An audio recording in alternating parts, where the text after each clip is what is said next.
Welcome to LFC Transfer HQ, your ultimate source for all things Liverpool FC transfers. Like and subscribe for more football updates. Our first news is report, £75 million forward wants to join Liverpool. Red strengthen transfer strategy under Hughes. Liverpool sporting director Richard Hughes has been instrumental in reshaping the club's transfer operations since his appointment. Having secured several high-profile deals in recent months, Hughes' influence continues to be felt both in the domestic and European markets. Following successful pursuits of players such as Milos Kerkez and Florian Wirtz, Liverpool have built a reputation as a destination of choice for emerging talent. While Arsenal currently hold a narrow advantage over the Reds in the Premier League table, there is a growing sense that Liverpool's long-term recruitment plan places them in a stronger position strategically. Semeno's admiration for the Anfield project under Arne Slot is reportedly a decisive factor. The Ghanaian winger is said to be keen on playing in a system that rewards direct, attacking football, something Slot has already begun to instill within his squad. Semeno's rising value and Bournemouth connection.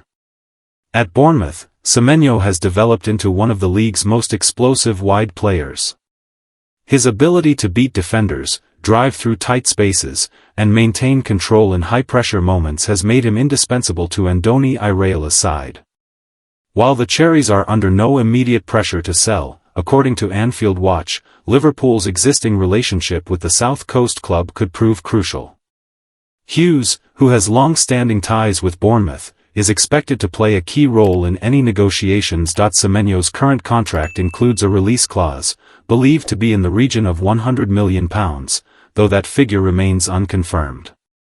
Whether Liverpool would be prepared to meet such a valuation is unclear, particularly given the club's measured approach to transfer spending this season. Tactical fit and Liverpool's creative needs. Liverpool's attacking output has remained strong, but there have been moments this season where they have struggled to break down compact defensive lines. Slot's system relies heavily on pace, creativity, and one-on-one ability in wide areas, attributes that Semeno offers in abundance. His direct style could complement Liverpool's existing forward options, bringing a new dimension to the right-hand side of attack. The Ghana international's willingness to press from the front also aligns with Slot's emphasis on high-intensity football and quick transitions. There is also a growing argument that Semeno's profile represents the type of dynamic forward Liverpool must now target as they evolve from the era of their previous attacking structure. His dribbling and work rate make him a potential game-changer in matches where creativity and unpredictability are in short supply. Stay tuned for more updates. Our second news is Liverpool links to French superstar with €1 billion release clause are real, it's not Mbappe. There is now a real prospect of Liverpool completing the signing of an extraordinary France international as they seek to break out of their recent rut. Van Dijk's leadership breaks Liverpool's slump. The Premier League champions are back in action away to Brentford on Saturday evening, looking to build on Wednesday's 5-1 win away to Eintracht Frankfurt in the Champions League. Liverpool captain Virgil van Dijk revealed after the win in Germany that he held a meeting with just the players at the start of the week, following a dreadful run of form. On Monday everyone was sad because we lost to Man United at home, said Van Dijk. It was tough under the circumstances, so on Monday we came together, but it wasn't a crisis meeting. Nobody wants to lose 4 games in a row, but it was the situation we faced. Obviously we also had a proper debrief with the manager, but we also had a separate one as players. I wanted to say some things. It's not something I do after every game. After my meeting everyone was happy. Away from Liverpool's on-pitch duties, an exciting new transfer rumour has emerged, with FSG seemingly planning to spend their way out of their recent run. Liverpool in race to sign Champions League winner. Speaking to Team Talk, journalist Dean Jones claimed that Liverpool have a real chance of signing Real Madrid midfielder Eduardo Kamavinga, but face competition for his signature. There has been a lot of uncertainty about how Kamavinga fits at Real Madrid, and as part of that, I think a few clubs across Europe have been alerted, but at the moment, I do not see a transfer opening up. Xabi Alonso is working with him and wants him to become a regular. He gave him his first start of the season against Getafe, so this will be a case of watching now how the player takes on instruction and works his way more prominently into the side. I think there is a real prospect of him becoming an option for a Premier League club like Liverpool or Man City if things are not going well for him later in the season, but in Madrid, they seem adamant for now that we are still some way from a decision like that. Kamavinga has a €1 billion release clause in his Real Madrid contract, but stands out as a wonderful option for Liverpool, should he and Xabi Alonso fail to fully click at Madrid, resulting in Los Blancos cashing in for a more reasonable figure. The 22-year-old Frenchman has won 2 Champions League crowns in his career, as well as a couple of La Liga titles, while Carlo Ancelotti has called him an extraordinary player, which is high praise from a legendary manager. Kamavinga would bring class, elegance and substance to Liverpool's midfield, not to mention being able to shine at left-back, and given his age, he could mature into a genuinely world-class midfield at Anfield. Stay tuned for more updates on LFC Transfer HQ transfer moves. Our third news is Liverpool's forgotten summer signing could be in line to finally make Reds' debut. Arne Slot could be set to hand out another Liverpool debut in the coming days, with injuries piling up for the Reds as the fixtures continue to come thick and fast. Arne Slot could be set to hand out another debut in the coming days as the Liverpool head coach tries to deal with his side's growing injury list. The Reds are back in Premier League action on Saturday as they travel to Brentford, where they will be hoping to get their title challenge defense back on track after finally returning to winning ways against Eintracht Frankfurt in the Champions League on Wednesday. There's no rest for Slot and his players at the moment, with the fixtures coming thick and fast as they then continue their Carabao Cup exploits on Wednesday, facing Crystal Palace for the third time already this season. With the League and Europe taking priority at this stage of the season, the visit of the Eagles will give Slot the chance to rotate his squad, which will come as a relief after the Reds' injury list grew a little longer this week. And with Alisson Becker still out injured, that means there could be a debut in goal against Palace. According to the Daily Mail, Freddie Woodman is being considered to make his first competitive appearance for Liverpool.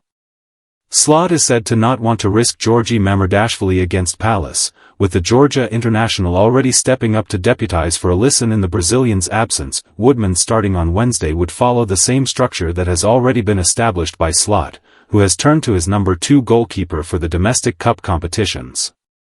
When Alisson picked up an injury last season, Kevin Kelleher was also rested against Brighton in the same competition, with Vitislav Jaros, who joined Ajax on loan during the summer, handed his first start for the club.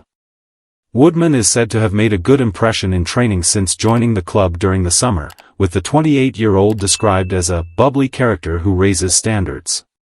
His debut looks set to come as Slot could be forced into a number of changes over the coming games. Already without Alisson and long-term absentee Giovanni Leone, Liverpool had to travel to Frankfurt without Ryan Gravenberch after the midfielder twisted his ankle during the defeat to Manchester United. Alex was well prepared to play, but the margins are small, Slot said on Isak's injury on Wednesday. I am hoping this is not that bad. If he would be out for a few weeks, that would throw him back. I don't think there is a rule for how long it will be until we see the best of Isak. We were careful of him, Sweden too, we told them he is ready to play twice. It is a thin balance if you miss pre-season. Some march through it, some get injured again. Stay tuned for more updates on LFC Transfer HQ, transfer moves, player signings, and latest news. Don't miss subscribe. Our fourth news is Fabrizio Romano shares Marc Guehi to Liverpool update as Tottenham mentioned too. Fabrizio Romano has shared that Liverpool remain interested in signing Marc Guehi despite interest now being shown in him by Tottenham. Seeing as though Guehi's summer transfer to Liverpool fell at the last hurdle, there have been questions asked about whether or not a new deal will be agreed upon between the player and the club. It's already been confirmed that Guehi will be leaving Crystal Palace one way or another this season, but the thing that isn't known is which team he's going to join. Bayern Munich have already made the first steps towards securing a deal for Guehi, as Max Eberl has already met with the agents of the Englishman, with Romano now explaining which other clubs are also interested. Fabrizio Romano says that Marc Guehi is going to be one of the big names in 2026. It's not very often that a player of Guehi's quality becomes available on the market, let alone on the free agent market. The centre-back has now had several years of Premier League experience, and he's still just 25 years old.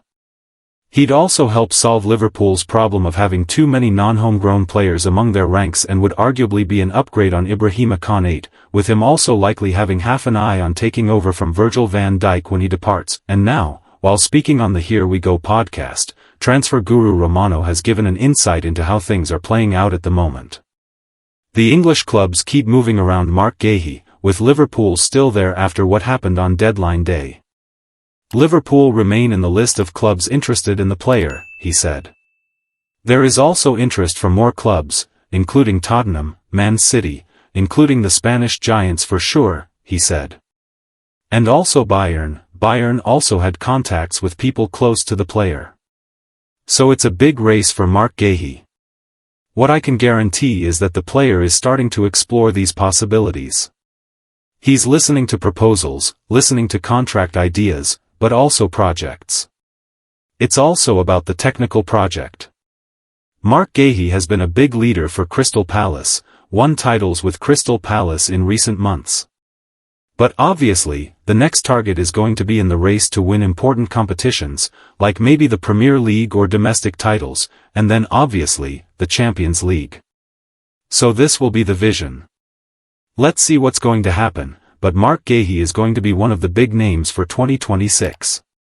Marc Guehi would have been the answer to all of Liverpool's problems this season.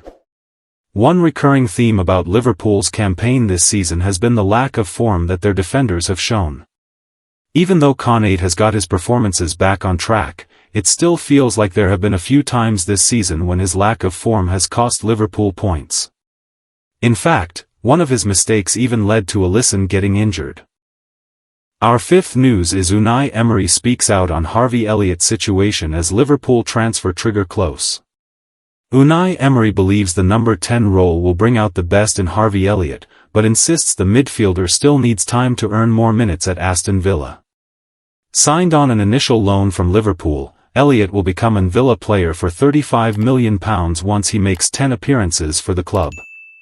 He has featured 5 times since joining on deadline day at the start of last month and scored Villa's first goal of the season in a Carabao Cup tie against Brentford, which Villa eventually lost on penalties.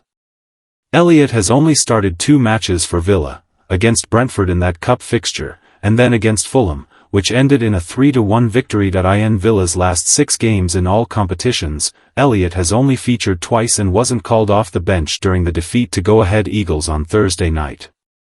I am being very demanding myself, to choose the right players to start and the players for the bench and substitutes, Emery said of Elliott. Firstly, it is always about trying to get the best performance collectively, through individual players. Harvey is a number 10 in our structure, in our shape. He plays some matches and there is still an adaptation to add himself in our structure and with the task we have. He is training well, and of course his commitment is very good as well, but his performances have not been enough until today. And at the same time, we have other players who can play as the number 10. They are performing well. I have different players. This is the main reason why he has not been playing minutes in the last matches. He has to continue working like he is doing in the training sessions and getting his confidence in the performances we need from him. Asked if Elliott could play out wide, Emery said, his qualities, in my opinion, are more to play as a number 10. He can maybe play on the right side, trying to build our structure with him, like we do with John McGinn. We could, but maybe he will need more time than McGinn doing this role. At the beginning, I called him and we signed him thinking he would play as a number 10 and get the performance we need from him to play consistently. At the same time, Morgan can play there. Emiliano, John McGinn, and also Yuri Tielemans played there before. Even the last 10 minutes against Tottenham, I played with Ross Barkley. It is because they can compete in this position. I will want to see his development in our structure, with his qualities to help us. We will give him minutes and chances to play in case his development is going well. Stay tuned for more updates on LFC Transfer HQ, transfer moves, player signings, and latest news. Don't miss subscribe for more LFC Transfer HQ news. Our last news is what Villa staff have said about Harvey Elliott amid lack of game time on loan from Liverpool. Since leaving Liverpool for Aston Villa on an initial loan basis at the end of the summer transfer window, Harvey Elliott hasn't enjoyed as much game time as he'd have liked. As per The Athletic, the deal contains an obligation to become permanent once he makes 10 appearances for Unai Emery's side this season, with the fee cited at £35 million by Merseyside sources and £30 million by those from the Midlands. However, nearly 2 months on from the move, he's only featured 5 times for the Villains and, in their Europa League defeat to Go-Ahead Eagles on Thursday, he was an unused substitute for the third match in succession, Transfermarkt. Despite the frustrating lack of minutes on the pitch, though, Elliott has been making a positive impression off the pitch at Villa. Villa staff have been impressed by Elliott.